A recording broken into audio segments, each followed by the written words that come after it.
Fundamentals of Sanatana பயிற்சி பட்டறை நேரடி மற்றும் இணைய வழி வகுப்புகள் டிசம்பர் 13 முதல் 17 வரை. Admission closes on 12th December. தொடர்புக்கு 7388242442.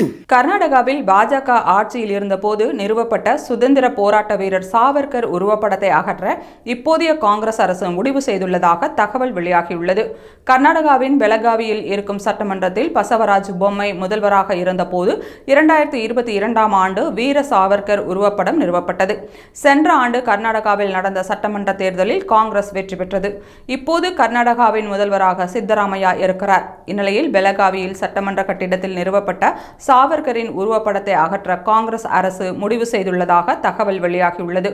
வகுப்புவாதத்தை ஊக்குவிப்பவர்களுக்கு எதிரான காங்கிரசின் நிலைப்பாட்டை இந்த முடிவு பிரதிபலிப்பதாக காங்கிரஸ் தலைவர் மல்லிகார்ஜுன கார்கேவின் மகனும் கர்நாடக அமைச்சருமான பிரியங்க் கார்கே தெரிவித்துள்ளார். காங்கிரஸ் கட்சியின் இந்த முடிவுக்கு சாவர்கரின் பேரன் ரஞ்சித் சாவர்கர் கடும் கண்டனம் தெரிவித்துள்ளார். இந்த முடிவின் மூலம் சாவர்கரை காங்கிரஸ் அவமதித்துள்ளதாகவும், ஆண்டுதோறும் தீர்ப்பு ஜெயந்தி கொண்டாடும் காங்கிரஸ் அரசு விடுதலைக்காக பாடுபட்ட சாவர்கரை வெறுப்பது ஏன் என்றும் கேள்வி எழுப்பியுள்ளார். மேலும் விடுதலை போராட்டத்தில் சாவர்கரை ஒப்பிடும்போது ஜவஹர்லால் நேரு எந்த வகையில் சிறப்பாக பணியாற்றியுள்ளார் என்று ரஞ்சித் சாவர்கர் கடுமையாக சாடியுள்ளார்.